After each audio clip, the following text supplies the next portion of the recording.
so this next garden I want to grow something new garden, and I thought I'd grow purple potatoes, so I bought some, and I realized I don't like potatoes. They're like, there's nothing to them. The only reason why I eat potatoes is so that I can put lots of butter and salt on it. So it's the butter and the salt that I'm liking, not the potato. Or if it's a fried potato, it's the fry I'm liking, not the potato part of it. You're chewing on the crispiness of the fry, but, Right. but the potato has really no value. It could be paper. Yeah. You know, as you start to raise up in this vibration, you start to get more conscious. There's a lot of things like that. These habits of doing things. You just have a habit. Everybody else eats fried potatoes, so I'm going to eat French fried potatoes. But also when you start to look at not the nutritional value, not the, is it good for me, not good for me. It's like, what is it about that? And you realize that it's the butter and the salt. So, but how many other things? So the potato is the delivery system. Yes. In a way that goes unchallenged, unquestioned. It's just, I love French fries. So therefore I love potatoes, but it's not that I love potatoes, I like the friedness. And it's not even that you love French fries. It's a habit. And everybody else does it, and the advertising says it. The programming. All the programming. But when you take a bite of a French fry, even the best one, which is, for me, the one just got done fried and it's still hot and it's a crispy taste. How much potato do you taste? But as you start to get up in these other dimensions and pieces are being peeled away of the habit, you're starting to look at the foundation of certain experiences, like the potato versus the butter, the salt, the French fry. Right. And you're starting to see in the foundation of societies and the things that we all do and take for granted have no foundation of value. It's just what we've always done. It's just what we've always done. It's how we've accepted it. This is how it is. This is what you do. This is how you fit in, etc. But when you look at the potato and you talk to anybody but the potato farmer or the person whose job is related to the potato, right, and you say, really, do you really like this? If they were to get right into present time, in fact, I'll just say that out loud. Yeah. Get into present time, cook the best potato you can, and then just take a bite of it and ask yourself, is this delicious? I've got to have it, and it's really important to my satisfaction. Make an experiment. Try it. See what happens. Is this like, oh, wow, I've got to have this every day? Right. This is really satisfying. Not just, oh, it fills my stomach. Does this really do it for me? Is this a 10? Is this something that, no logic, no, well, it has nutritional value, or it's something pretty, or none of those extraneous things. Yeah. Does this really give you joy? Yeah. As we start to play in these higher dimensional consciousness, a lot of those fundamental beliefs and fundamental habits are going to start to fall away more and more. And they are falling away. This is why a lot of people are saying, I'm kind of bored, I'm not excited, right, nothing turns me on anymore. I go to the grocery store and there's nothing to buy. Yeah. I mean, I go to the grocery store and walk around my one loop around the outside, and more often than not go, I can't find anything. Right. Now I don't even finish my loop. I walk in the store and go, why am I here? And turn around and walk out of the store more often than not, because I can't find, in the case of food, I'm losing my interest in eating, I'm losing my interest in food. Don't know what that means, but as you start to look at society on a whole, you're starting to look at the habit of a society running around in belief systems that really don't support them. Like the potato, they were so programmed of this is how you do it that they don't even stop to think, do I really like this? Well, take it to the far end and the other direction. It's like war. And you look at how society gets programmed into a war. Well, who's fighting the war? all the people out there with the gun in their hand, they really don't have any need to go there and kill somebody. And I got to believe many soldiers in that case, somewhere numbers of times, go, what am I doing here? Right. In that case, out at that far end, there's a set of habits, and somebody says charge, and everybody goes, okay. Right. But that's even falling away. The need to resolve things, get things, have things based on war on that end. Or I need to eat, so I'm going to have this potato on that end. All of a sudden, there's a lot of those needs and beliefs are falling away.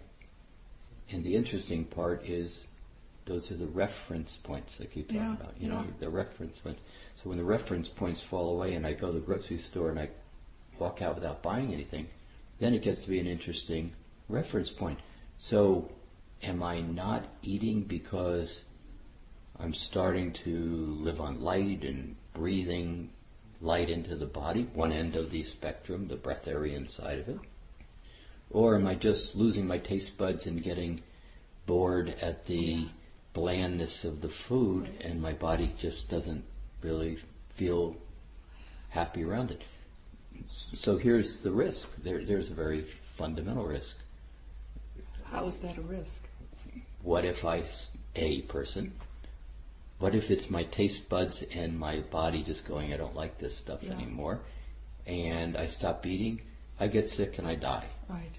Oh, that could happen. Well, in fact, third dimension says, don't eat, you're going to die. Oh yeah. People don't believe going on a fast for 3 days. They believe it's going to kill you. Right. And how many times have we've gone on fast for not only days but weeks? Yeah. You know, we did a 30-day fast one time and went out and rode my bike 40 miles that last day, and it was wonderful. And then you have to say, well, why did I stop? Right. Why did I start eating again? But right here, you're faced with a reference point of real significant magnitude. So you got potatoes on one end, war on the other end, neither one right or wrong.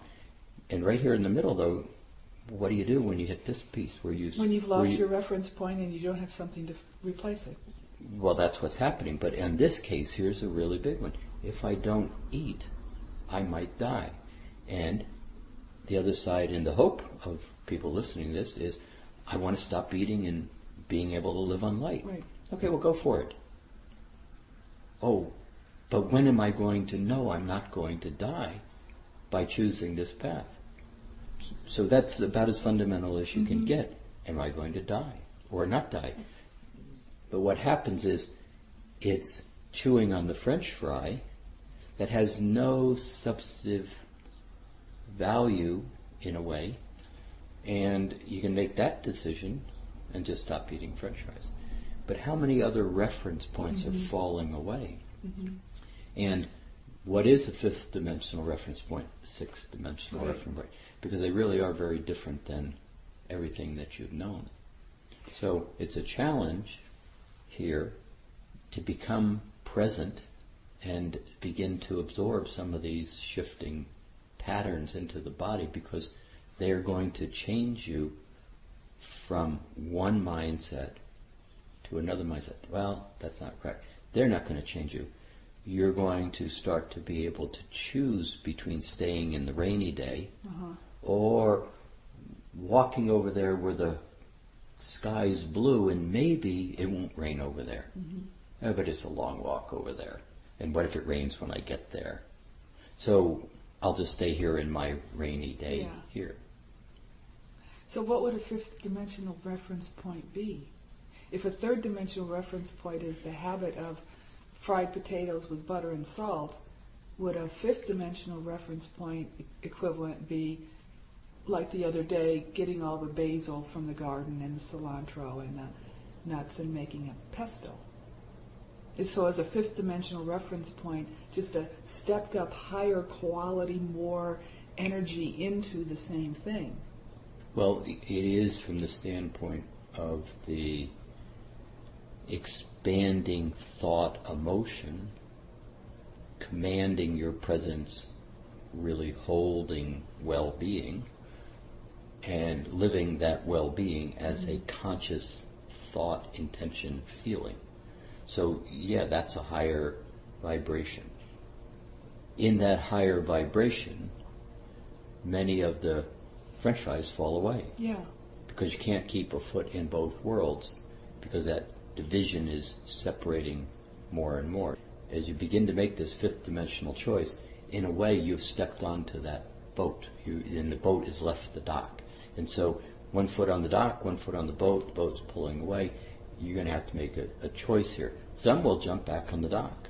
Yeah. And some will stretch and procrastinate Right. and wish and hope, and all of a sudden be pulled into one or two of the different directions. Some will make a decision and then sit more or less where we're talking. It's like, all right, I'm here and I don't have any reference points. Right. And using this example, because it plays out here, and I'm losing my hunger, I'm losing my taste Right. for food. Now, I'm being very clearly using a big, huge reference point. Stop eating, you may die. Stop eating, you may never have to eat again. Huge reference Sure. point in the belief system Lots of of people. programming around that one. Lots of fear, Yeah. potentially, lots of unknown, lots of... So how do you choose? Third dimensional fear? Or do you simply say, I'm going to go for this and see Yeah. what happens? And I may die, but I'm going to go for this and see what happens. Think back in your life how many times, and there have been in everybody's life, the moment where you said, I could get hurt climbing on this dirt hill, Right. but I'm going to climb on the dirt hill. Right. And in those moments, virtually you never got hurt. This is a little bigger kind of decision reference point, and I'm picking clearly a glaring big choice. And there's others that are less. Oh, of glaring, course. all the way down. Like, I've always drunk instant coffee. Well, it doesn't taste very good, but for me to make my own coffee, that means I have to buy a grinder, and I have to learn how to do this thing, and I don't know if I'm going to like it, and that's an investment. And Right, perfect example. And somebody's going to finally say, I don't have the money, and then blah, blah, blah, but I'm going to do this. yeah, And the amazing thing about that is you don't miss that money right. very quickly. But you really enjoy that But you now coffee. have your coffee. Yeah. And you never drink instant coffee again. Yeah. So that's a good third, fifth Right. dimensional reference point. Yeah. You make a decision and you have to somewhat leap of faith. Yeah. You know, a little leap of faith is okay, if I spend $50, $75 on this coffee, French press. the French whole- press, etc., will I have enough money for my rent at the end of the month? Right. And unless you keep your attention in, oh God, I'm not going to have enough money, I'm not going to have money, which in that case you won't. But if you just simply say, I'm going for it, and you go for it, inevitably the money's there at the end of the month. Well, and every morning you sit down and you make your French press and you sit down and run your energy and you go, whoa, this is really good. You're setting the energy for your whole day. Well, you're setting your life in motion from that point of Yeah. reference. So that's And the French press lasts for the rest of your life. right. Right. And you're way ahead of the game when you really look at it from the standpoint of quality and money. You know, 5 And then when you years. start your day at that point, you move through your day possibly choosing the French press over the instant coffee Well, in lots of different areas. Isn't this the teach you how to eat fish first? Just give you the Right, fish right. example. So over 5 years, your French press that you invested $75 in is bought, paid for, used over and over again. And if you were still using instant coffee, you'd have spent far more money. Yeah, that's right. So your investment in yourself Yeah. pays off. So stepping into this fifth dimensional space has some requirement for a leap of faith, and I'm going to an extreme, Yeah. breatharian versus stop eating. Yeah. I get that. Somewhere, somebody's going to take that leap of faith Yeah. and say, yes, I can do this, and do it. And they have, people have. And they have. So, but that's what happens when you eat a French fry.